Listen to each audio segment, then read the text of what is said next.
I think the first big novelty of the study is by itself the breadth of it.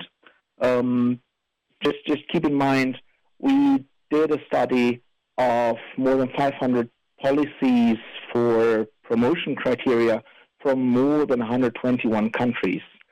So it's, in that sense, probably the first of its kind that tries to compare, in a sense, globally, how promotion to full professorship is done and how candidates are evaluated. So this is the first part of that. And then the second, I think, main point of the study or main outcome was that there are quite some differences on how that is done. And you see it's something which always lingered in the air a bit, and you always had a bit of feeling, oh, maybe on this part of the world it's done different than in the other part. But this is for the first time shown with evidence, with literally numbers and statistics on that, on how the differences are between the different regions in the world. And that by itself is a major outcome, which then also Nature thought worth publishing. Okay, now, Prof, now how does then this research impact the way we perceive and value academic success?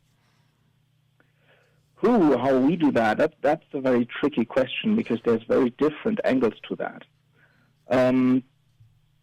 So let me try to put that in context a little, because there has been quite some change in the last, say, 20 years. So when I was a student 20 years ago, for example, no one talked about university rankings.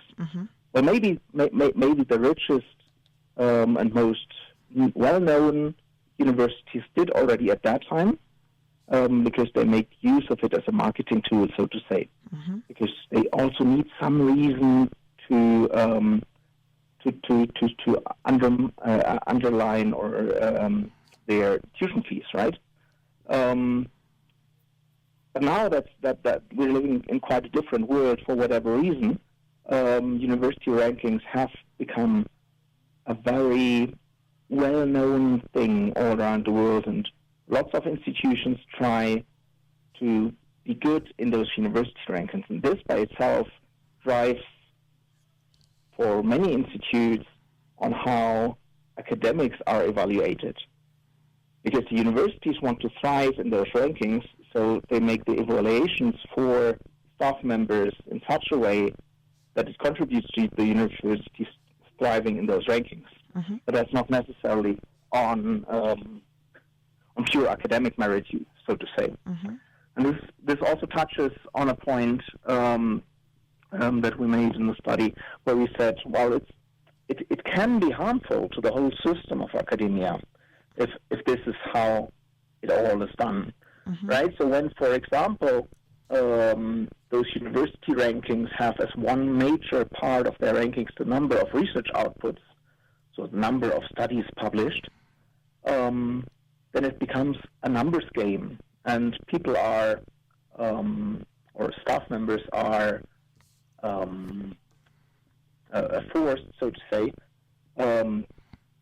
to publish more studies. But it doesn't say anything about the quality of the studies published. And so it can be, doesn't have to be, but it can be very easily detrimental if such a numbers game is played, because then overall the quality of the outputs can decline. Okay. I hope that gave a bit of an answer to your questions. Yes, it does.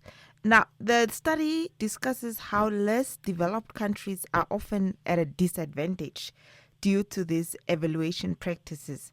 How can we ensure that researchers in the global south are better supported and not held back by these limitations? That again is very good, but a quite difficult question. So you see, what we found is that evaluation practices do differ quite a bit in the global north and in the global south. Whereas in the global south, particularly in the upper middle income countries, we see a very strong reliance on those publishing metrics as for example, number of publications, as I just elaborated on for the previous question. Whereas in the global north, researchers are typically, or staff members are typically evaluated a bit more wholly, in the sense of having a look also at the visibility of the single person, the engagement, which leadership roles the person plays, and so forth. This might make it very difficult from staff members from the global south to get to the global north, because if they apply for whatever sort of position there, and they have been evaluated differently in the past, then it might become very difficult for them to meet the standards in the global north, not because they're worse academics, but because they have been evaluated differently in the past. And that might make it very, very tricky for them to compete against other candidates. Okay, now, Prof, from your side, what are some of the potential solutions to address these disparities and foster a more equitable system of academic evaluation? I think as with many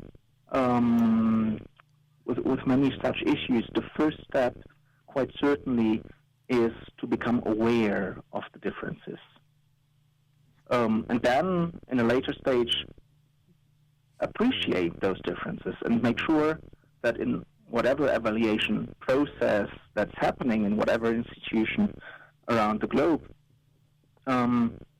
you must be aware of which situation, which context does a person apply from, because that might make quite a difference of the application and how the application is viewed. So, for example, this study was done in the context of with members of the Global Young Academy, which is a purely global institution of never more than 200 members, and members are selected on academic merit. So now you could ask the question, well, why are not all the 200 members from Harvard, Oxford, you name them, but why are they coming from 100 different countries?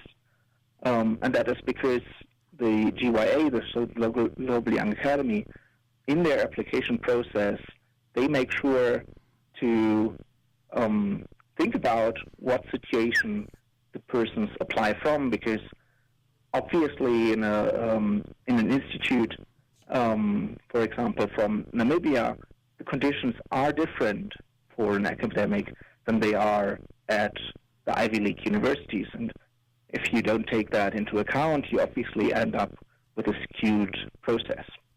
And so my point again is, I think the first thing is to be aware that there are differences, and then to appreciate that there are differences around the globe whenever thinking about evaluating applications.